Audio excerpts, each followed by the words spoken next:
Salve, salve, galera! Tá começando mais um SalaCast, o SalaCast de novembro.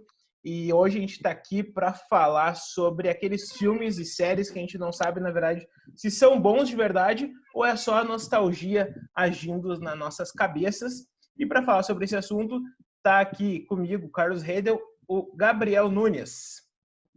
Olá, olá! Sim, moro no Brejo e esse unhé no fundo são os meus sapinhos. Casou perfeitamente, o sapinho falou bem na hora, ficou maravilhoso. E também tá aí o Rafael Bernardes. E aí, galera, já tô tendo a impressão de que eu vou sair desse podcast brigado com o Bozetti. E o Rafael já deu esse spoiler aí que o nosso querido e ancestral André Bozetti está no SalaCast de hoje, porque obviamente a gente só pode falar de coisas antigas se o André Bozetti estiver presente com a gente. Gente, boa noite, bom dia. Que horas vocês estão ouvindo isso, né? Aceitem um bom dia ou boa noite, dependendo de quando estiverem escutando. Eu só quero dizer que, como eu tenho mais conhecimento de causa, minhas opiniões todas estarão certas, as dos outros estarão erradas, tá? Caso discordem de mim. Então, um abraço a todos e um abraço aos batráquios do Gabriel.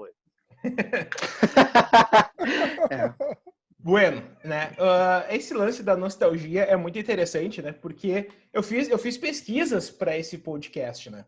E a psicologia diz, cara, que a nossa memória é adepta às boas lembranças. Como assim, né? O nosso cérebro vai lá e prefere guardar as recordações positivas e esquecer aquilo que não é agradável.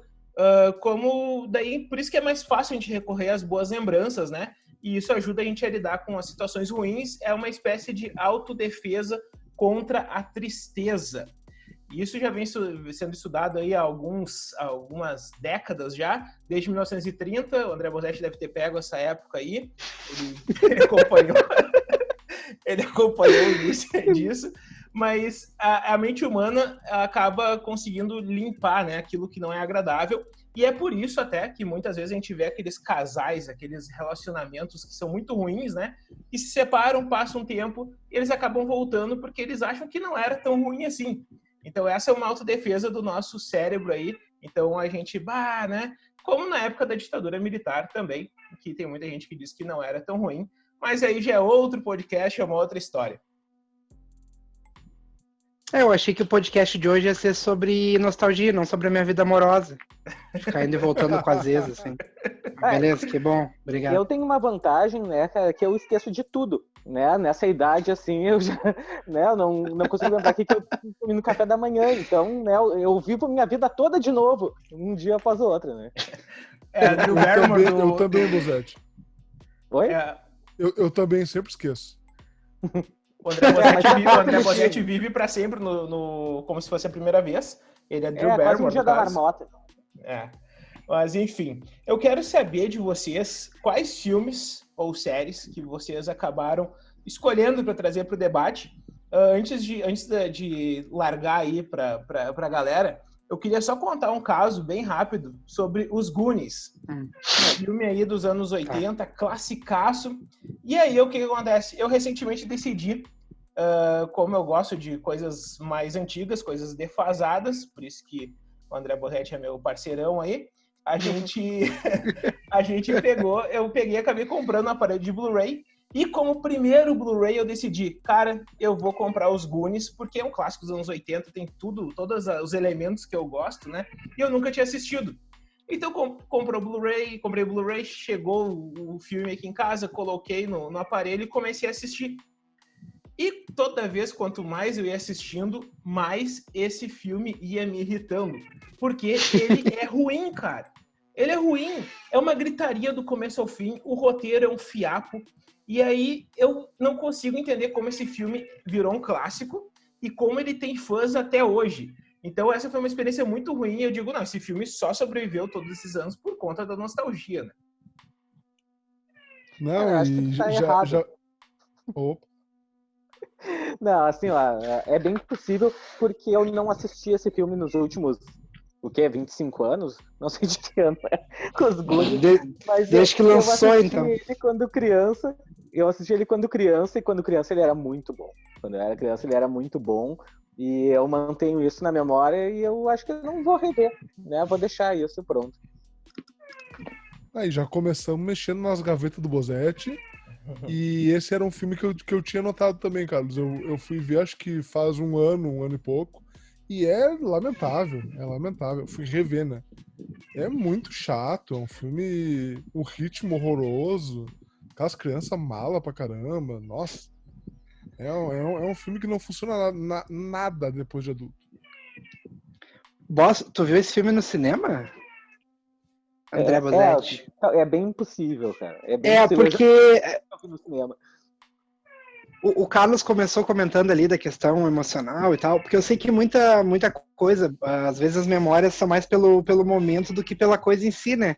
Que de repente a experiência de ter no cinema, quando era mais jovem e tal, te fez pensar que Goonies foi uma baita experiência, quando o filme na verdade é ruim. Só ruim. Eu, como eu sou tipo mais. A pegada do trem na estação, cara. Na minha lembrança, por ter visto no cinema o filme,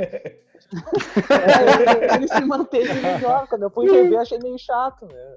Não, como eu sou bem mais novo que todo mundo nessa conversa, assim, tipo, muito mais novo que todo mundo aqui, eu só vi os Goonies uma vez na sessão da tarde, assim, e eu já achei péssimo de começo, não tenho zero nostalgia com essa parada aí.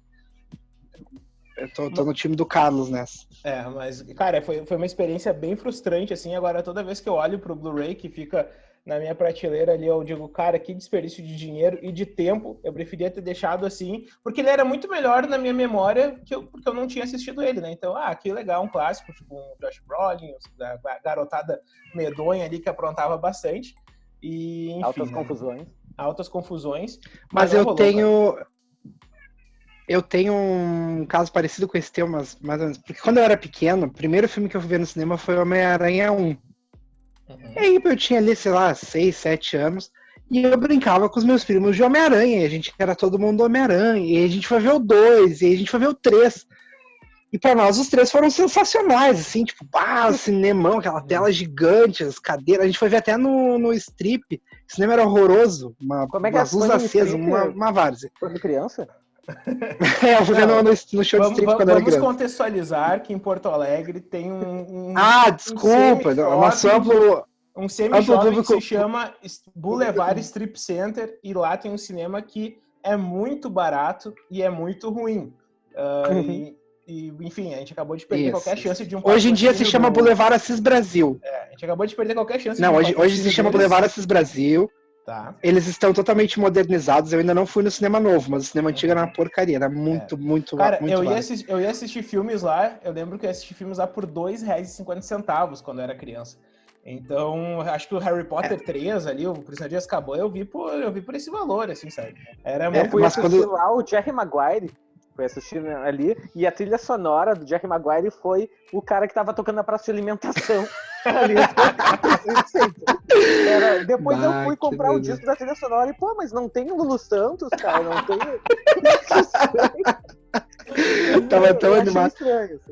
Mas é isso. E aí, no cinema, o Homem-Aranha 3, nossa, foi sensacional, assim. Aí, quando eu cresci e criei aquilo que a gente chama de senso crítico, eu percebi a grande porcaria que foi. Então, eu acho que não é uma questão do filme envelhecer mal, mas a minha nostalgia da oportunidade, do acontecimento ali de ir no cinema com os meus primos para ver o último filme de uma brincadeira nossa, tornou um filme gigantesco e, na verdade, né? Faz sentido. A experiência cinematográfica conta muito, né, cara? É impressionante isso. Quantas memórias boas eu tenho de filmes que depois o cara vai rever e não gosta tanto, né? É impressionante, isso acontece demais. Até o X-Men e o Fênix Negra, hein, Bosetti, que a gente assistiu quando a gente saiu do cinema, a gente saiu gostando do filme, e hoje em dia, isso que é 2019, né? A gente já... A experiência do cinema conta demais, cara. Eu era criança. Cara, eu tive essa experiência, foi num filme que eu vi com o Bosetti também, que foi o Liga da Justiça. A gente saiu curtindo o filme, assim, um setzinho ali, bacana. Depois eu comecei a pensar no filme, meu Deus, que bomba esse filme. Ele envelheceu mal nos 10 minutos seguintes a saída da sala. Dá muito real. Foi um negócio assim, não sei se é que nem no Interestelar, sabe? Que é 10 minutos pra um e 28 anos pro outro ali. Total. Sabe? Foi mais ou menos isso com Liga da Justiça. É bem isso aí, Liga da Justiça mesmo. E, cara, outro filme que eu acabei trazendo aqui pro nosso debate, eu já vou falar meus 2 filmes que eu tenho aqui, e daí depois vocês veem com os de vocês, que é o Space Jam, cara, o jogo do século, filme de 96, cara, e que é ruim demais, velho. É ruim Não demais. fala isso. É ruim Quem demais. imaginaria que Space Jam é ruim, né, cara? Carlos, Tendo um tu tá- jogador de basquete e desenho Carlos, misturado, né? E vai ser o 2, cara, mas, sério. o Carlos, Space tu tá Jam- demitido. Tu tá demitido do Sala Crítica, Carlos. Pode pegar tuas coisas e passar lá no RH. Gabriel, tu já Eu assistiu... vou ligar lá pro negócio dos críticos e vou te denunciar. Tu já assistiu o Space Jam? Eu vou te depois de denunciar adulto? por coisas. Já Não. assistiu? Ah, então assiste pra te ver. Eu acho que nesse eu tô que nem o Bozetti. Eu não quero ver depois de adulto. Eu sou apaixonado por esse filme. Então deixa assim. Vou ver o novo agora com o LeBron James e vamos ver se vai ser bom. Cara, Com o advento da Eu já tenho a Netflix, resposta. eu... com o advento da Netflix eu passei por isso com Yu-Gi-Oh, cara. Porque na minha memória o desenho Yu-Gi-Oh era demais. Nossa, Yu-Gi-Oh era demais. Eu fui assistir de novo. Meu Deus do céu. Que troço sem pé nem cabeça. Então eu não vou ver Space Jam de novo. Ele vai morar pra sempre no meu coração. E só a minha opinião importa. Eu tive muito isso com Cavaleiros do Zodíaco. Total. Talvez algumas pessoas se chateiem, porque ainda gostam do anime. Mas, cara, é muito ruim. E eu depois de velho, já depois de mais de 20 anos, eu resolvi acompanhar só a saga das 12 casas, que é uma das mais legais e tal. Até uma das mais legais é muito chato. É sempre a mesma coisa, é repetitivo. Meu Deus, eu era apaixonado. Eu tinha todos os bonequinhos, eu era o Seiya. Eu adorava. Mas isso acontece com Dragon Ball também, cara. Com Dragon Ball Z, que foi o que eu mais gostei quando eu era criança, assim, de assistir. Dragon Ball Z, hoje, às vezes, passa de madrugada no Cartoon Network, eu paro ali, e é uma encheção de saco, cara. É muito melhor na minha memória, é muito melhor porque, como eu já tinha dito antes, o cérebro vai, né, separando ali. Ah, isso aqui foi muito bom, então eu vou guardar aqui. Esse aqui não é bom. É bem divertidamente ali, né? A galera guardando as recordações na tua cabeça ali, e aí às vezes vem aquela bolinha de volta com uma música estranha, uma coisa bizarra que surge do nada na nossa cabeça, né, cara? Mas Space Jam, enfim, não rola, e desculpa pra quem estiver ouvindo isso, mas experimente assistir Space Jam de novo, que eu tenho certeza que a experiência não vai ser tão legal quanto foi a primeira vez, ou enfim, quando passava na sessão da tarde e tal. Mas, ô Carlos, sabe qual outro filme que pra mim teve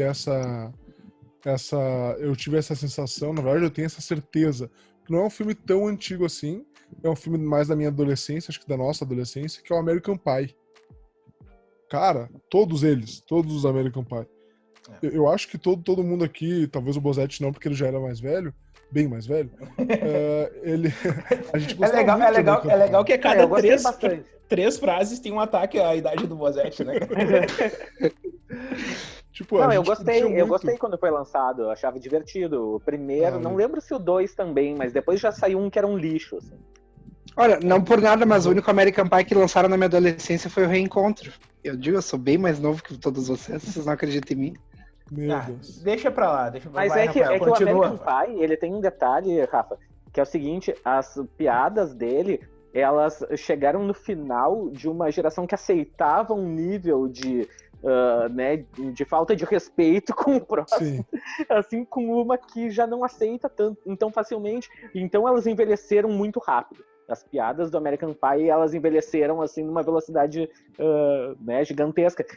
Tipo, Friends, por exemplo, que muita gente né, gosta muito, mas do que era, só que se a gente vê hoje em dia, tem algumas piadas que envelheceram muito mal, né? Muitas piadas que envelheceram muito mal, só que daí é uma coisa mais antiga, né? O American Pie pegou aquele finalzinho, uma troca de gerações, eu acho, e daí foi complicado. Totalmente. E muita coisa dita e feita naquele filme, hoje em dia seria crime, sabe? É um negócio absurdo, assim. Eu revi o primeiro, tava passando na televisão há pouco tempo, e eu não consegui ver 15 minutos do filme, que eu me senti agredido, assim. Que absurdo, os caras estão fazendo, estão falando, sabe? É um negócio surreal, assim. Aquele Stifler, aquele personagem é um dos piores personagens que eu já vi na minha vida. É um Mas negócio na tua absurdo. adolescência tu adorava, né? Não, eu gostava do Jim. Um amigo meu adorava o Stifler. Eu sempre gostei mais do Jim. É, Me identificava mais. eu adorava o Stifler e, enfim, né? Hoje em dia eu tenho até vergonha de assistir hoje American Pie. Essa troca de gerações que o Bosetti falou pegou muito Todo Mundo em Pânico, né? Que era uma franquia que o 1, o 2 e o 3 foram... Não, mais o 2 e o 3, que um era mais antigo, foram arrasadores, mas eles já vieram com piadas datadas, tipo, satirizando filmes de uma determinada época, e a partir do 4 ali, o 4 nem fez tanto sucesso quanto, mas ele perdeu total o timing, porque exatamente dentro disso que o André trouxe, que era uma geração, era uma cabeça diferente, assim, que aceitava mais piadas desse nível. E aí o 5 foi um fracasso total e absurdo, porque investiu num humor muito ultrapassado, não conseguiu ler a evolução social. Acho E que enterrou a outra franquia. coisa... O 5 enterrou a franquia. Verdade, não. E acho que outra coisa meio parecida até com American Pie é Jackass, né? Que é outra coisa que não tem nada a ver o tema, mas é parecido no limite, né? Ele chega no limite lá do aceitável, é um negócio absurdo, tu acha engraçado por causa do excesso, né? De ver as pessoas se ferrando e tal. Hoje em dia tu vê, tu fica, que nojo, meu Deus, por que eu tô fazendo eu vou isso? dizer que isso já não funcionava para qualquer pessoa madura quando foi lançado, sabe? Tipo, o Jackass sempre foi muito, muito problema. Seria um negócio tipo o Pânico da Jovem Pan, Jovem Pan, né? Ali, assim, que é o mesmo nível, de muito baixo, assim, e de umas pessoas de caráter muito duvidoso, sabe? Então, para mim, era mais ou menos a mesma coisa. Mas eu tive uma experiência com um filme que daí não chega a ser uma coisa assim de nostalgia, mas de como a coisa fica marcada assim pra ti, que é o Poltergeist. Poltergeist, o fenômeno, eu assisti quando criança e, cara, eu entrei em pânico, muito, muito medo. E daí eu fui rever anos atrás, assim, pensando, aquele filme é assustador. Já faz uns 10 anos, eu acho, que eu fui ver. E daí, eu fiquei pensando como é que eu tive medo disso. Eu lembrei, eu tinha 8 anos de idade, né? Um pouco diferente, assim. Mas realmente é um filme que, na minha cabeça, ele chegou a ficar ruim agora. Eu não sei se ele é ruim mesmo, mas se era uma coisa que eu tava esperando, ficar com medo, esperando uma tensão que em nenhum momento aconteceu. Então, não sei se vocês assistiram Poltergeist Fenômeno, se assistiram, podem me dizer assim, se o filme é assustador ou não, mas eu tinha a ideia de que era um filmaço e que se era, eu acho que ele envelheceu mal, assim, eu acho que não conseguiu chegar na nossa década aí. Cara, eu assisti o Poltergeist, eu acho, sei lá, uns 10 anos, e eu achei ele bem bom, assim, bem dá medo, mas ele já tinha um ritmo diferente, um ritmo mais datado, assim. E é interessante isso, né? Até o Bosetti trouxe agora o Poltergeist. É interessante uma pessoa que conseguiu pegar... porque o ritmo do cinema era diferente, né? Na década de 70, 80. A gente pode ver uma diferença nos filmes de ação, de terror. Parece que hoje em dia tá tudo bem mais frenético, bem mais ação, não tem mais... enfim, parece que eles tinham... Era um ritmo diferente, era uma pegada diferente.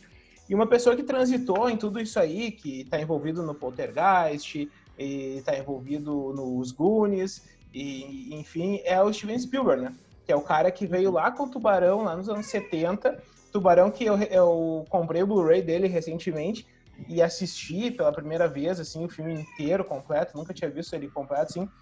E ele é muito bom, é um excelente filme, e inclusive é muito atual, né? Pelo negacionismo das pessoas. Porque, enfim, se não tô vendo o Tubarão, ele não existe, sabe? Mas isso que era maluco.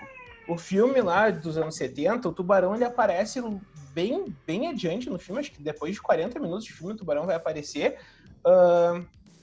E era uma pegada diferente, era mais lento. E o Steven Spielberg foi, né, acompanhando toda a evolução do cinema. E agora, em 2018, ele vai lá e me lança o Jogador Número 1, que é um filme frenético, um filme cheio de ação, total atualizado com a nossa... apesar de dele ter bastante referência a filmes antigos, total atualizado com a nossa realidade. E, cara, o Steven Spielberg é um fenômeno, né, cara? Ele é uma coisa impressionante, assim, e ele trabalha muito bem com a nostalgia, né? Ele vem vindo de um ritmo que eu acho... Enfim, eu acho que o cara é uma das maiores mentes aí de Hollywood. Cara, e daí, assim, agora tu falou em filmes antigos, em ritmo, tem um que pode gerar uma controvérsia grande, mas que eu tenho um receio muito grande de reassistir, que é o primeiro Superman do Christopher Reeve, sabe? Porque ele tem coisas que são inaceitáveis.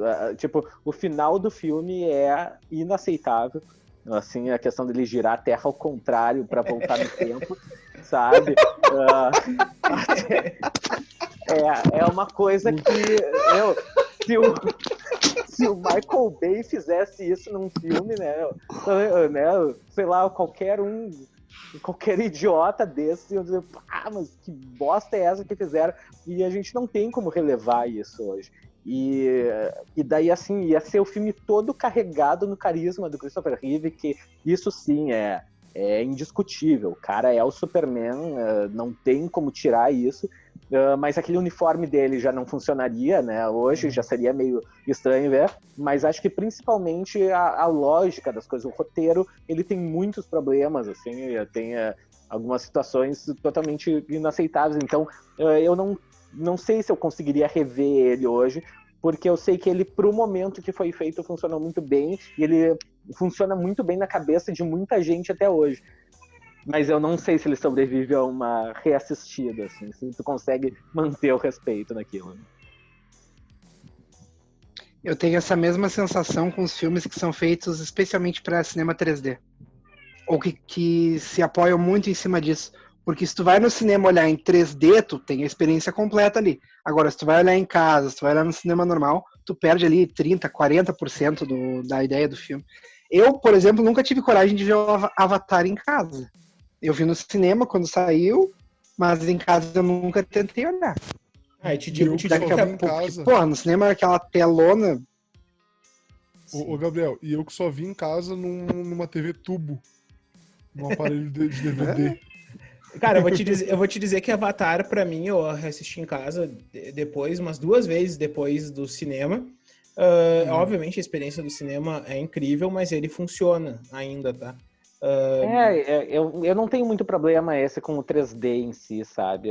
Eu não sinto falta. Claro que tem os filmes que são carregados só pelo 3D, né? E que daí... Mas daí o filme em si não serve pra nada. O Avatar acho que não é esse caso. Eu sei que tem muita gente que não gosta, mas eu gosto da mensagem, por mais óbvia e boba que seja, do Avatar eu gosto, assim. Eu gosto do roteiro, eu gosto do visual todo do filme. Então, pra mim, essa questão do 3D não chega a ser um incômodo. Sim.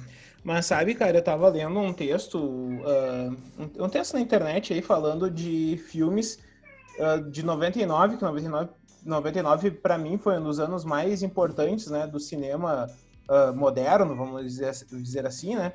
Que foi o ano que a gente teve grandes clássicos ali, como Matrix, como Clube da Luta, Beleza Americana, Magnolia, American Pie, enfim, Star Wars, Ameaça Fantasma. Mas, cara, e aí eu vi pessoas criticando Matrix. Pessoas criticando Matrix, dizendo que é um filme que é carregado em efeitos especiais. Eu vi um site de cinema falando que é um filme que é carregado em efeitos especiais. Eu acho que Matrix é um filmaço e ainda tem o plus de efeitos especiais. Então, obviamente, ele tem um recorte muito, muito interessante ali da virada do milênio, né? Que era aquela pegada com bastante couro, né? Com aquele, sabe, aquele visual todo futurista ali, aqueles óculos escuros, bacana e tal. Ele tem um recorte ali que poderia deixar ele datado, mas para mim não deixa. Para mim o filme segue funcionando e eu consigo muito, muito bem, sabe, imergir no filme toda vez que eu vou assistir ele de novo. Cara, e toda vez que tá passando Matrix, eu vou lá e assisto Matrix de novo, e para mim segue sendo uma baita experiência. Então esse filme, para mim, venceu a barreira do tempo ali, e eu acredito que daqui a 10 anos eu vou estar tendo a mesma experiência. Até também comprei o Blu-rayzinho, o boxzinho do Matrix, para poder reassistir ele sempre que eu quiser, porque, cara, eu curto demais. Os outros dois eu não vi de novo, tá? O Reloaded. Envelhecerão pior, assim. Mas o primeiro, eu revi a trilogia toda esse ano, e o primeiro continua sendo maravilhoso. Eu acho que foge demais a questão dos efeitos especiais, que quando eles lançaram eram inovadores, hoje em dia, né, já são comuns. São bem comuns os efeitos, porque todo mundo copiou aqueles efeitos que foram lançados naquela época, mas o 2 e o 3, pra mim, eles prejudicam bastante a história, assim, sabe? E eles são realmente mais baseados no efeito e nas lutas, e as lutas, elas perderam um pouco do encanto, assim, então, acho que dessa maneira acabou envelhecendo mal. Mas o primeiro continua maravilhoso. Quem falou que é só efeitos, devia entender um pouco mais da história. Pra gente levar em consideração a opinião de alguém sobre Matrix, tem que saber o que a pessoa pensa sobre Velozes e Furiosos primeiro, né? Pra dizer que é em cima dos efeitos especiais. Porque do 4 pra frente ali, meu Deus do céu. Mas não posso criticar muito que eu não vi todos. Inclusive, Velozes e Furiosos é um filme que pra mim envelheceu mal, porque o primeiro, se vocês olharem, ele é ruim. Ele não tem graça. Os outros também, né? Os outros são piores, mas os outros têm alguma ideia de história por trás. O primeiro é só ruim mesmo. Não, eu tô sacaneando porque eu só vi o 8, e o 8 eu achei muito bom. Eu me diverti muito com o 8. Então, eu falo só pra debochar de quem assistiu e gosta, mas eu realmente não vi. Cara, tu sabe que pra mim é uma franquia assim que eu não gosto mesmo. Só que o primeiro, na minha lembrança, eu vi quando eu era piá, é bem legal, assim. Na minha lembrança, o primeiro é o único que presta. Então eu tô com medo de rever o primeiro e ver que eu não gosto de nenhum. Uma consideração só que eu queria fazer nesse podcast é que todos os podcasts ou vídeos ou uma coisa acaba descambando de alguma maneira para Velozes e Furiosos. Velozes e Furiosos, querendo ou não, ele tá na pauta sempre. É uma coisa impressionante isso. É que nem a Dan Sandler, né? Vai, pum, caiu a Dan Sandler. Então, Velozes e Furiosos e a minha idade, né? São as duas coisas que não podem ficar de fora. São as duas coisas. Até quando tu não está, é citado. Uhum. Mas cara, eu não escuto, né? Daí eu não escuto. Se eu não tô, não me interessa. Né? É só desligar o aparelhinho aqui e tá, segue a vida. Mas assim, eu tenho que dizer que Velozes e Furiosos, o primeiro, eu gosto, legal. Assim, eu gosto da franquia em si, sabe? Eu gosto de todos os filmes. E o primeiro, cara, era legal que eu quando era criança, o primeiro Velozes e Furiosos saiu, eu tinha 2001, eu tinha 9 para 10 anos ali, quando saiu o primeiro Velozes e Furiosos. E eu não vi no cinema, enfim. E aí eu acabei descolando uma fita VHS dele legendada. E eu, com 9 para 10 anos, não era um cara que via filmes legendados, enfim, e coisa e tal. Não tinha ainda tido uma aproximação com o Bosetti, que odeia filmes legendados, mas... Legendados? Odeio filmes dublados. Não, odeia filmes dublados, isso. Odeia filmes dublados, então eu assistia só filmes dublados. E aí, naquela época eu consegui uma fita VHS do Velozes e Furiosos, e cara, eu botava a fita, assistia Velozes e Furiosos 1, tirava a fita, dava... Cara, eu via Velozes e Furiosos assim, umas 3 vezes por dia, o primeiro filme, assim. Eu era muito, muito fissurado. Não, eu gostava demais, cara, demais. É o que eu sempre digo. É o que eu sempre digo. Eu não tô dizendo que tu não pode gostar do filme, eu tô dizendo que é ruim. Não, mas isso é bom pra gente gostar. Essa é a questão. Eu não vi o Velozes e Furiosos 1 depois de, sei lá, faz uns 4, 5 anos, mas até onde eu vi, ainda funcionava. Ele tinha bem mais história, uma ideia por trás ali, o que contar, mais do que alguns dos mais recentes aí, que para mim, dos 5 até o 8, meio que embolou tudo, eu não sei diferenciar direito ali, mas o 1 eu sei diferenciar direitinho, o 2, o 3, mas do 4 em diante ficou tudo... Só lembro do 7, que tem a despedida do Paul Walker lá, e o 8 que tem os carros caindo e eles fugindo de um submarino. Que cena fantástica aquela, os carros zumbis do Velozes 8 é uma das coisas mais bacanas que eu vi em cinema de ação nos últimos tempos. Assim. Confesso que, olha, me surpreendi com aquilo. Cara, eu queria trazer um outro filme aqui que eu separei, e esse eu queria muito ouvir a opinião do Bosetti, porque eu acho que é um dos filmes preferidos dele, assim, em questão de nostalgia, que eu revi há pouco tempo e eu não acho ruim. Longe disso, é um bom filme. É um clássico. Ah, bom, achei que... Não, acho ruim, é péssimo. Não, é um bom filme. É que ele é um clássico e ele é exaltado, assim, como a 8ª maravilha do mundo. E eu revi e é legal, mas beleza. Só que ele tem a questão de ter sido revolucionário e tal, questão do gênero, que é o suspense. Clube do 5. Peraí, eu não consegui nem ver qual é o filme, Clube dos 5. Quando eu vou falar, o Carlos me interrompe. Não, é que tava um suspense muito grande, eu tava nervoso já, eu queria saber que filme era. É o Clube dos 5, Bozetti. Sim. Pois então, é um filme que eu acho que ainda a mensagem dele ainda funciona muito bem, sabe? Eu acho que o que não funciona tão bem são aqueles adolescentes de 35 anos da vida, tipo o Tobey Maguire, sabe? Ei, pra quê, cara?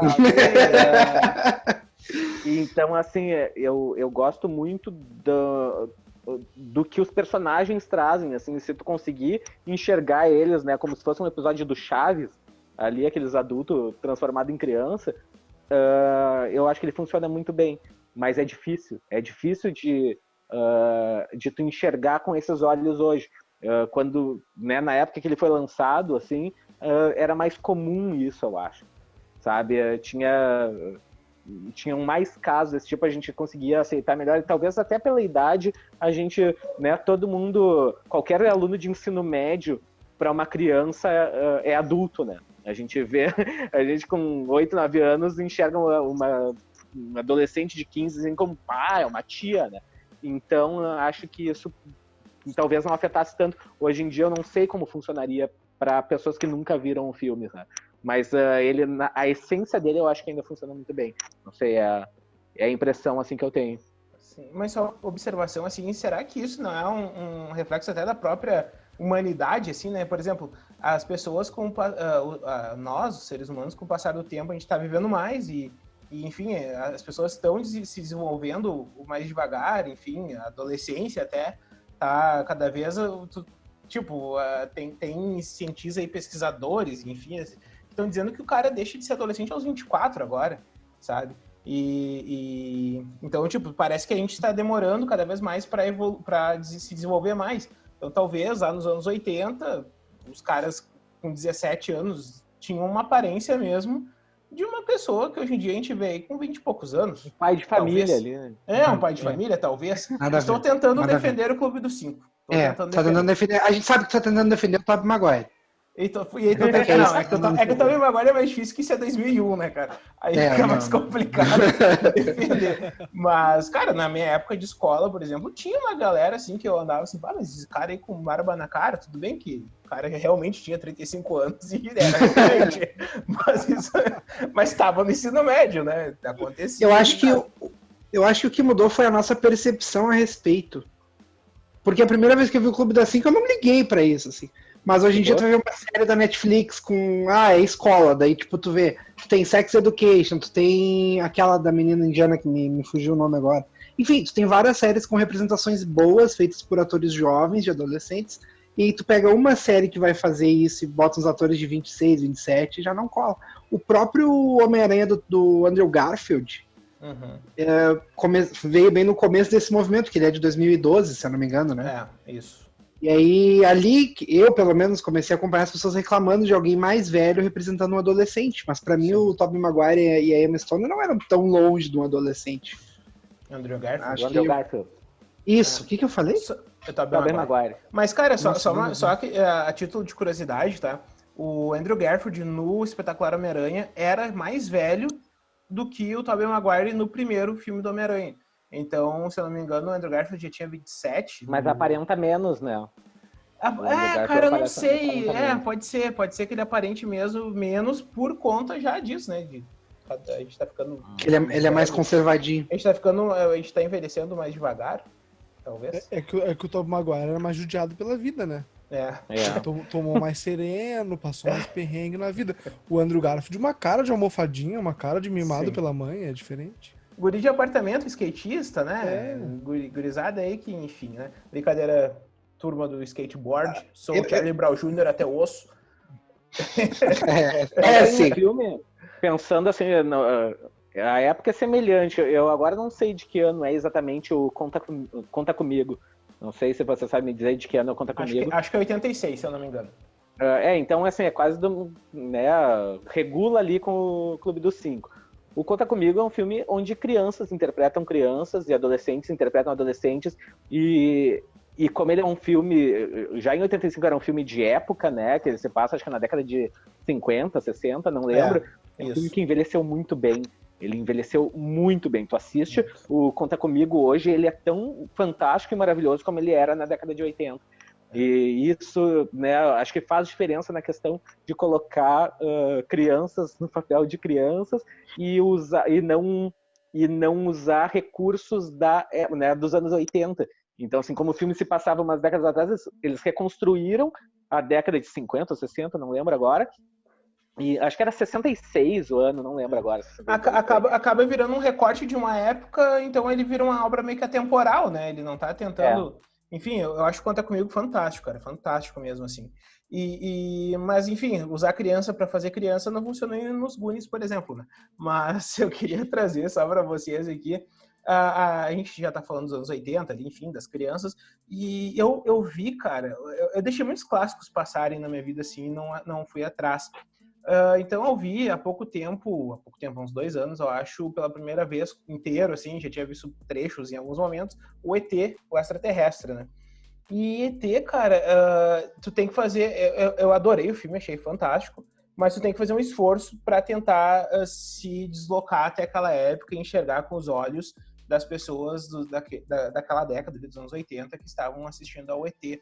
Porque ele tem um ritmo diferente, ele tem sabe, ele tem toda uma história um pouco mais lenta, um pouco... Não é essa energia que a gente tem hoje, assim. Mas, cara, é um filme fantástico, belíssimo, assim.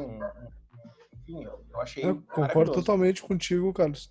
E teve um negócio, assim, que eu dou aula aula não, né? Mas eu passo alguns filmes numa oficina de cinema na ONG que eu trabalho, e eu fui passar para as crianças menorzinhas, assim, de 6 até 12 anos, e eu fui passar o ET. E eu não tinha revisto antes.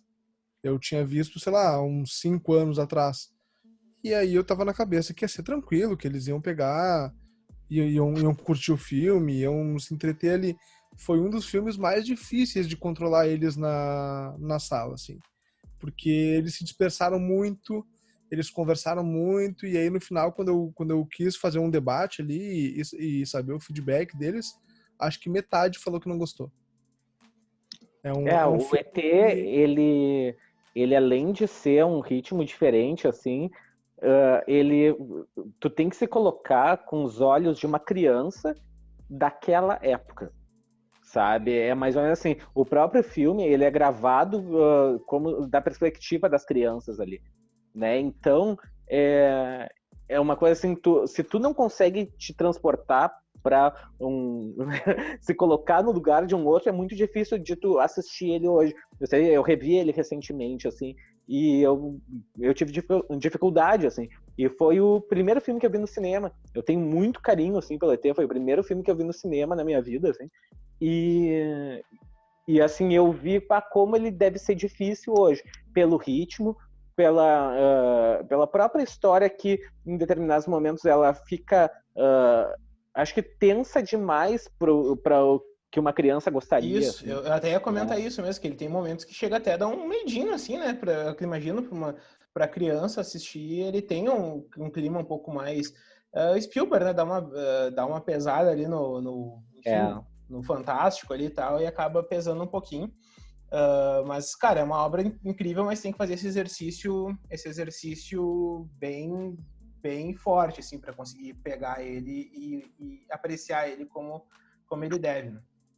Mas, ô Carlos, a minha gurizada ali é gurizada de quebrada, eles não vão ter medo de ET. Eu passei Coraline pra eles deram risada. Mas é que não é o medo, ô Rafa. É que não é a questão do medo, Sim. É uma tensão, sabe? Uma situação ruim. Aquela parte do ET preso, do menino quase morrendo, coisa assim, aquilo ele passa uma sensação de angústia. Não é medo, necessariamente. Sim, não, eu te entendi, tá só dando uma zoadinha mesmo. Uhum. E em compensação, tem um filme... desculpa, só falar rapidamente. Não, vai lá. Tem um filme que eu quero muito rever, porque eu gostava muito dele quando eu era criança, assim, e que eu acho que ele hoje em dia dialoga muito bem, que é um filme chamado Flashdance, sabe? Porque eu revi algumas cenas dele, eu tenho algumas cenas que eu até utilizo em aula às vezes, e o Flashdance... O Bosetti, pra quem não sabe, dá aula de dança. Então, só pra quem situar o pessoal aí. Aqui estão minhas polainas, né? Mas então, assim, porque o Flashdance, enxergando esse filme na década de 80, sabe? Ele é muito à frente do tempo dele, sabe? Ele dialoga muito com a realidade atual, assim, a protagonista, ela é uma mulher que trabalha numa metalúrgica lá, assim, e que ela tem o sonho de ser bailarina, e ela dança numa boate de striptease de noite, assim. Cara, é uma mulher triforte, sabe? E que não era o normal de se fazer filmes com esse tipo de personagem naquela época. Normalmente a mulher era a mocinha a ser salva, sabe? E ali, num filme que é sobre dança, daqui a pouco, né? Você vê um filme musical, todo mundo lembra das coreografias, mas aquela personagem, ela o que eu tenho na memória, assim, trazendo pra hoje, é uma personagem muito forte. Eu tô bem a fim de rever o filme pra ver se a impressão que eu tenho é correta. Eu revi há pouco tempo esse filme e realmente, Bosetti, concordo contigo. Foi essa impressão que eu tive mesmo. Eu tenho uma pergunta. Chaves envelheceu mal, baseado em tudo isso que a gente tá falando, porque ele tem piadas datadas, são piadas de porrada, em cima da barriga do nhonho, do seu barriga, em cima de vários temas que são temas mais sensíveis hoje em dia, além de serem pessoas de 40, 50 anos interpretando crianças, né? Eu acho que o Chaves ele pega muito na nostalgia, porque não importava a hora do dia que tu passasse no SBT, tivesse passando o Chaves, tu ia parar pra olhar. Tu já sabia qual ia ser a piada, tu falava as falas junto com os personagens, tu sabia exatamente o que estava por vir, mas eu, pelo menos, não conseguia não dar uma olhadinha nem os 5 minutos que fosse. Eu acho que isso levou o Chaves a se perpetuar por tantas gerações. Mas aí eu pergunto, o Chaves envelheceu mal? Cara, eu tenho que dizer que eu gosto muito de Chaves ainda, mas eu acredito que seja muito na questão mesmo da nostalgia, assim, por crescer assistindo aquilo, por todos os dias de tarde botar no SBT para assistir o Chaves. Eu acho que talvez essa nova geração não vá gostar, né? Porque se tu for olhar ali, pega uma criança que nunca assistiu Chaves, bota na frente da TV, assiste esse... Sabe? O que tem de atrativo naquilo ali, sabe, cara? Tem que, como diz as pessoas problematizando no Twitter, né? Tem criança em situação de barril, tem agressão física, tem, sabe? Tem fome, tem satanismo, tem de tudo no Chaves, sabe, cara? Tem gordofobia, tem, sabe? Mas eu ainda, toda vez que assisto, eu adoro, assim. Eu acho que o Chaves ele envelheceu muito mal, sim. Tem piadas que não servem mais, não funcionam, mas tem personagens muito bons. Essa é a questão. Se tu pegar um apanhado e tu tirar todas as piadas ofensivas e situações assim que não são boas de se comentar, então, né, os deboches que faz da fome do Chaves, assim, em alguns momentos, né, tira algumas coisas assim, ainda vão restar alguns personagens muito bons, sabe? A questão o Seu Madruga e o Kiko, para mim, são os personagens chave do Chaves. São os dois personagens que carregam a série, porque os dois são muito bons. Tanto que quando eles saem da série, né, perde a graça, né? Tu assistir o Chaves, e o Seu Madruga, cara, é um personagem realmente fantástico. Por N motivos, eu acho ele maravilhoso, e tem uma representação que segue extremamente atual no Chaves, que é a da Dona Florinda, que é a pobre soberba que acha que é classe alta, e provavelmente a gente sabe... Aqui no meu condomínio tem um monte. Exatamente, provavelmente a gente sabe qual seria o direcionamento da Dona Florinda hoje em dia, quais seriam as decisões dela.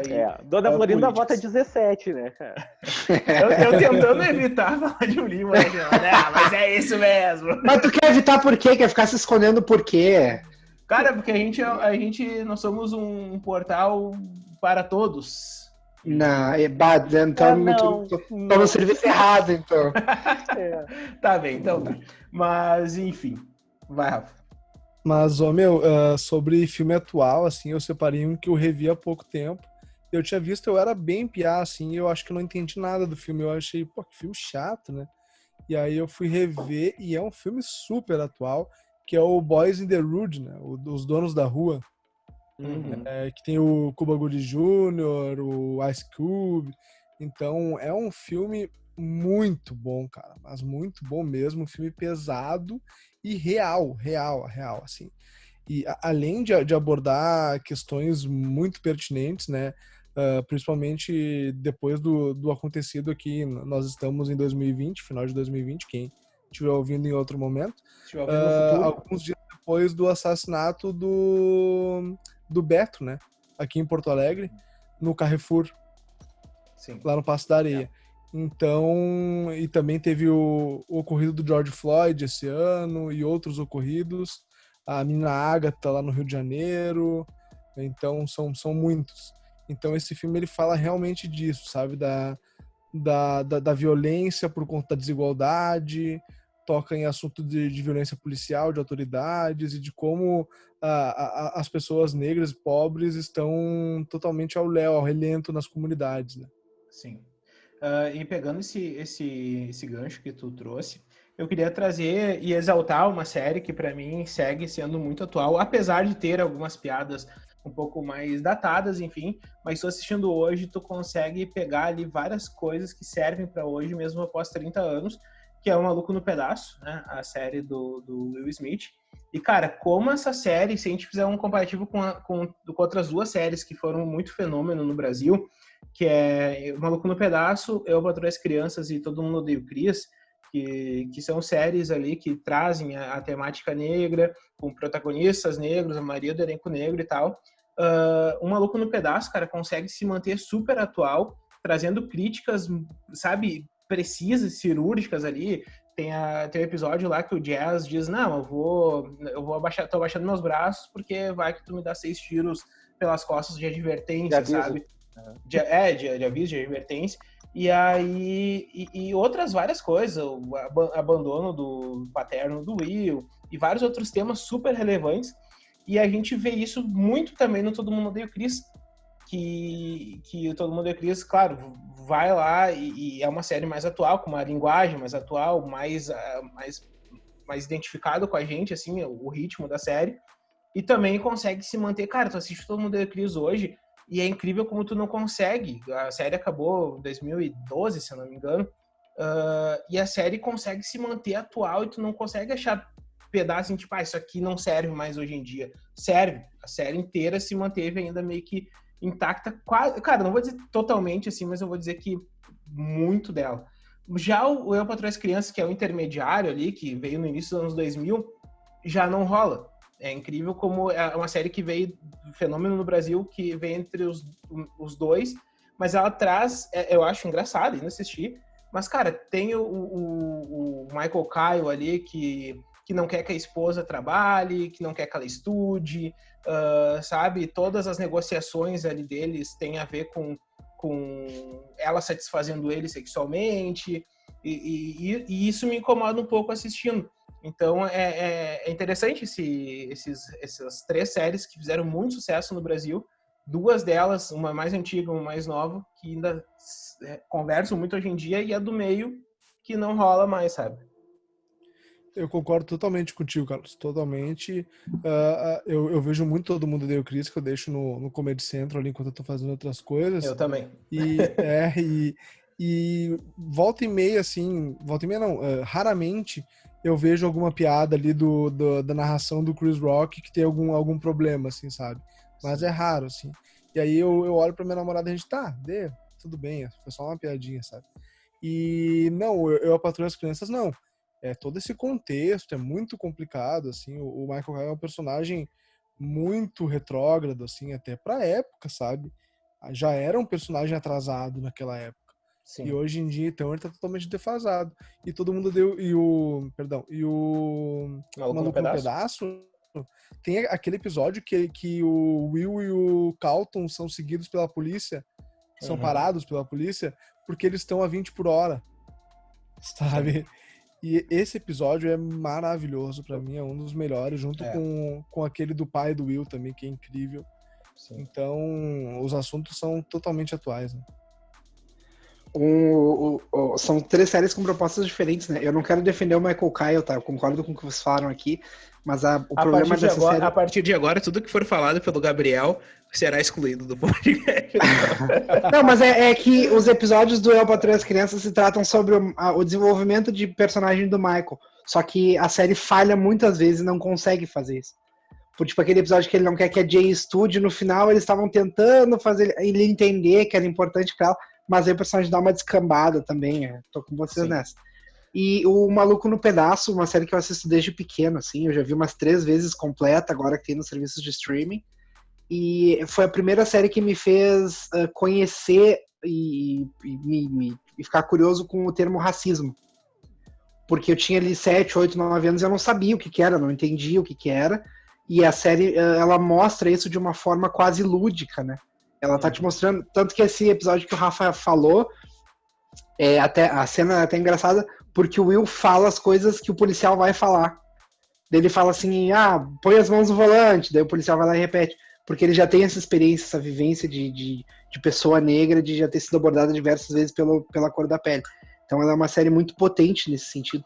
Ela tem piadas problemáticas ali, ela tem questões homofóbicas, a questão machista, tudo, mas dentro desse aspecto, desse contexto, ela é insanamente forte. E Um Maluco no Pedaço fez na década de 90, o que Brooklyn Nine-Nine demorou 5 temporadas para fazer em um episódio. Que é aquele episódio que o Terry é abordado por um outro policial e tal. Sim, é fantástico o episódio também, né? Eu nunca imaginei que eu ia chorar assistindo Brooklyn Nine-Nine, né, cara? Mas aquele episódio é um soco no estômago, assim, total. Já que eu trouxe a polêmica do Superman, eu vou trazer agora outra polêmica, né? Que é 007. Cara, eu vou dizer que 007 foi salvo pela entrada do Daniel Craig e essa nova leva de filmes, assim, porque assistir os 007 até ali... claro que tem alguns bons, alguns que ainda funcionam não totalmente, sabe? Mas eu comprei o box e eu não consegui reassistir, sabe? Eu não consegui reassistir quase nada porque a maior parte dos filmes envelheceu muito mal. Tem uns filmes que já foram ruins na saída. Os filmes do Pierce Brosnan, eles já foram lançados ruins, sabe? Tem gente que defende, eu não consigo gostar. Tem situações ali, olha, o nível mais... É o Velozes e Furiosos sem ser divertido, sabe? Então, assim, tem uns problemas muito sérios e acho que a entrada do Daniel Craig, essa releitura, deixando o 007 mais realista, mais violento, como é a realidade, né? Entendendo aquela situação de espionagem e de gente morrendo, assim, ele se torna mais verossímil. Então, assim, 007 Daniel Craig, pra mim, envelheceu muito mal e gostar é nostalgia ou ser muito fã do personagem. Eu achei interessante o Bosetti trazer esse comentário justamente no ano que o Sean Connery morre, né? É um cara totalmente insensível e que, enfim, né, cara? Não vê. O Sean Connery nunca foi uma pessoa assim... Não, o Sean Connery ele não é o 007, ele é o pai do Indiana Jones no Indiana Jones e a Última Cruzada, e esse sim é o personagem maravilhoso dele, e esse filme realmente envelheceu muito bem, e é o melhor Indiana Jones até hoje. Eu queria deixar um ditado popular que eu tô inventando agora, que é, se tu quer conhecer uma pessoa, olha a paródia dela no Saturday Night Live. Aí vocês procurem as paródias do Sean Connery no Saturday Night Live, vocês vão saber quem ele é. Nada contra o ator, uma carreira maravilhosa, ator talentoso e tal, mas enquanto ser humano não tem muito a comentar. Eu concordo totalmente com o Bosetti, eu tô apavorado porque eu só tô concordando com o Bosetti. Não, isso mostra que tu tá mais sábio, né, Rafa? Tá mais velho, tá envelhecendo, Rafa, tá envelhecendo. Não, tá ficando inteligente, né, cara? Porque a pessoa... Eu achei que a gente ia sair no soco depois desse episódio. Não, mas... Achei que a gente ia sair na mão. Rafa, tu falou em perder cabelo. É que o Rafa falou em perder cabelo. Deixa eu falar um negócio. Sobre o Sean Connery, eu acho... precipitado a gente falar alguma coisa sobre a pessoa Sean Connery, porque eu realmente li várias coisas a respeito dele que seriam, né, pra gente questionar, mas eu vi outras versões da história e vi que alguns recortes que foram feitos de fala dele, depois os complementos, né, dentro da mesma entrevista, mudavam a percepção que tinha daquilo, então algumas edições desfavoreceram, então não é querer defender, mas também não é querer culpar o cara totalmente, por sendo uma pessoa que nenhum de nós conhece realmente, né, a fundo, e só o que a gente vê por aí. Então, só deixar esse lembrete. Mídia golpista. Só pra eu finalizar meu comentário ali, o Rafa falando em perder cabelo, Rafa, não pode perder o que a gente nunca teve, né? Eu tinha bastante cabelo, cara. Pior que eu era bem cabeludo, mas infelizmente ele foi caindo, ele não quis mais ficar no meu corpo. Gente, só pra ir pra reta final aí, que eu queria, só pra aproveitar que o André Bozetti está aqui também, eu sei que ele é um cara que gosta de Arquivo X, eu queria só trazer o caso do Arquivo X, tá? Eu comecei a maratonar a série esse ano, quando estreou no Prime Video, e é interessante, cara, que a primeira temporada, pra mim, funciona muito bem, a segunda temporada, pra mim, funciona muito bem, a terceira temporada, pra mim, parece datada, sabe? Então, pra mim, parece que quanto mais a série tá avançando, e a terceira temporada, pra mim, não rolou. Eu tô meio trancado na terceira temporada, porque eu não consigo muito avançar dela, porque eu tô achando uns episódios muito chatos, cara, muito chatos e muito, muito datados, muito sofridos aí de conseguir acompanhar. Eu não sei se é normal isso, André Bozetti. Cara, eu não lembro em que temporada que temporadas que foram boas, ou quer dizer, que foram ruins, mas eu lembro, se não me engano, a quarta temporada é muito boa. A quarta para, assim, a segunda metade. Mas eu comecei a reassistir também Arquivos X e eu achei bem datado. A primeira temporada eu achei ingênua, sabe? Achei uma coisa que na época eu achava o máximo, eu achei bem ingênua a primeira temporada de Arquivos X. Mas eu me divirto, eu gosto dos personagens, gosto da ideia em si, sabe? Mas eu achei, parece, sabe, o que uma criança escreveria hoje em dia. É verdade, parece mesmo. Bueno, encerrando aí, chegando ao nosso final do nosso podcast, o SalaCast de novembro, e enfim, terminamos aí com o Arquivo X, e a gente conseguiu aí, né, tirar várias lições desse podcast, que alguns filmes realmente são ruins, alguns filmes eram bons e ficaram ruins, e alguns filmes eram ruins e ficaram bons. Não, esse caso a gente não... a gente não não, esse a gente não veio. Mas, bem, eu quero só, antes da gente ir para a nossa rodada final aí de dicas, eu quero agradecer aos nossos apoiadores lá no apoia.se/Sala Crítica, apoia-se/Sala Crítica. Então, quero mandar um salve louco de especial aí para o Rodrigo Ramos, para Camila Signorelli, para a Líria Rebelo, para o Guilherme Pacheco Mercado, para o Matheus Esquenato, para a Paloma Batista, para o Dudu Correia, para o Marlon Fonseca, para o Nanato Silva Júnior, para a Letícia Bonato e para a Kátia Felício. Gente, muito obrigado mesmo por vocês estarem apoiando aí o nosso projeto, né? Se tu não apoia ainda, vai lá no nosso Apoia-se, dá uma colaboração, tem coisas novas chegando aí, e enfim. Mas agora vamos para a nossa rodada bônus aí, que é a nossa rodada de dicas para vocês irem assistindo até chegar o próximo SalaCast, além dos nossos vídeos no YouTube, né? Dá para assistir os vídeos no YouTube lá, mas também tem essas dicas especiais aí que a galera vai dar, começando pelo Rafael Bernardes. Qual é a dica que tu traz hoje, Rafael Bernardes? Então, cara, quero indicar a última série que eu vi, que é o Gambito da Rainha, série original Netflix, com a Anya Taylor-Joy, muito legal, assim, muito legal. Eu fui um jovem um pouco recluso por causa do xadrez, eu gostava muito de jogar xadrez, aí eu sofri um pouco de bullying com isso, aí eu parei de jogar porque eu sofria muito bullying. E ver essa série, assim, fez eu retomar o amor que eu tinha, assim, pelo xadrez. E até para quem não conhece regra, nunca jogou, a série é maravilhosa. Mesmo tu não entendendo as regras, tu vai entender o segmento da história. A Anya Taylor-Joy dá um show de atuação. Eu acredito que ano que vem vai estar no Emmy. Ela concorrendo a melhor atriz e a série a melhor minissérie. Então eu indico forte para vocês o Gambito da Rainha, da Netflix. Eu indico forte também porque ela realmente é muito boa. Não sei jogar xadrez e achei maravilhosa. Né? Enfim, os caras conseguem cada partida, eles filmam de uma maneira diferente. É uma coisa bem bonita ali, bem interessante. Conseguiram deixar o xadrez interessante. Eu queria ver um sobre Ludo. Muito bom, muito bom. Ludo seria interessante. Fica a dica aí, Netflix. Netflix tá vendo série de tudo, né? Quando vê, rola. Já que tu tá gracioso aí, André Bozetti, fazendo piadocas, já vem aí com a tua dica aí. Cara, a minha dica é um filme de nostalgia e que ele envelheceu muito bem até uma cena única no filme que joga no ralo muita coisa. O filme é Ruas de Fogo.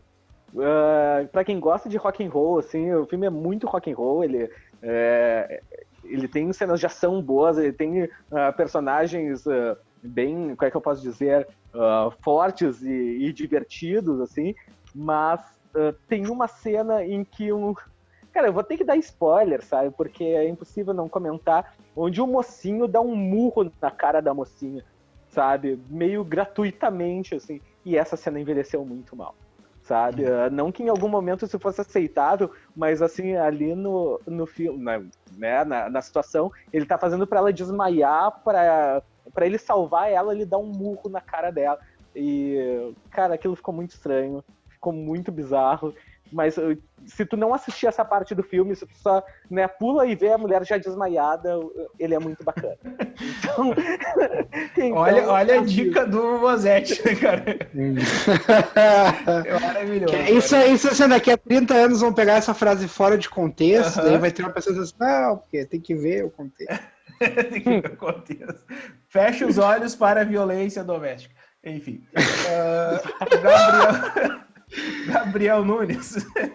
Cara, eu sou uma pessoa muito do xadrez também, inclusive a crítica do Gambito da Rainha no site da Sala Crítica é minha, adorei a série. Eu confesso que eu esperava mais da parte do xadrez, mas depois eu entendi que o xadrez ele tem uma proposta narrativa, porque ele vai aparecendo mais conforme ele vai crescendo na vida da personagem da Anya Taylor-Joy. Boa escolha de direção. Tá, mas a minha dica é um filme também sobre xadrez, também sobre uma mulher que joga xadrez, uma menina, é Rainha de Katwe, Katwe. É um filme que tem no Disney Plus, eu descobri ele por causa do Twitter hoje, assisti ele hoje, no dia da gravação, inclusive, e é uma história, assim, é uma menina pobre, muito pobre, ela não vai nem na escola, porque a mãe dela não tem dinheiro para pagar nada, assim, eles trabalham vendendo milho, e tem um cara que tem um projeto social que ele dá comida para as crianças e ensina a jogar xadrez, e ela entra nesse mundo, assim, e, cara, a vida dela vira de cabeça para baixo. O filme é sensacional, tem 2 horas e um pouquinho, ele é de 2016 e tem a Lupita Nyong'o no elenco. Vale a pena conferir. Rainha de Katwe. Tu botar Rainha, ele já acha ali no Disney Plus. Super recomendo. Inclusive, o filme é baseado numa história real. A Fiona, a personagem principal, ela existe de verdade. O filme se atém bastante aos fatos. Ela disputou campeonatos internacionais, nacionais, até as Olimpíadas de Xadrez na Rússia, em 2012, se eu não me engano, ou 2008. É muito bom, confiram lá. É muito legal mesmo, gosto bastante deste filme. Cara, minha dica aí é uma dobradinha, né? São 2 filmes, na verdade, que eu até queria falar no podcast, acabou não dando para entrar aí, mas é Blade Runner 1, que é o Blade Runner Caçador de Androids, que funciona muito bem hoje em dia, envelheceu muito bem. André Bozetti está mostrando ali através do nosso Zoom, nós não estamos reunidos, estamos no Zoom, está mostrando que estava na lista dele Blade Runner. Cara, é um filme que envelheceu muito bem, ele tem um ritmo um pouco mais lento, enfim, mas, cara, ele segue sendo muito, muito, muito atual, então é um filmaço. E eu dou uma dica, assim, interessante, que é assistir o segundo filme já na sequência. Assistir o primeiro, já assiste o segundo, que ele se encaixa muito bem. E então fica aí minha dica, é assistir Blade Runner, o Caçador de Androids, e Blade Runner 2049, e tem tudo a ver aí com o nosso papo de hoje. E depois deixe nos comentários aí se o Deckard é ou não é um androide. Aí é bom que a pessoa entrar de novo nessa discussão. A discussão que já tem resposta. E é legal que a pessoa já perde 8 horas do dia dela, porque o 2049 tem 7 horas e meia de duração. Não, cara, não. Passa super rápido, é maravilhoso mesmo. Mas, posso dar uma última dica? Não, acabou a dica. É rapidinho, tu vai gostar. Fala. Sigam a gente no Instagram, @Sala Crítica, facebook.com/Sala Crítica, Twitter, @Sala Crítica. Nos sigam lá, curtam, compartilhem e comentem. Me derrubou É um nessa aí, biscoiteiro parabéns. mesmo. Me derrubou nessa. Bueno, gente, até o próximo SalaCast. Tchau. Falou. Tchau. Tchau, pessoal.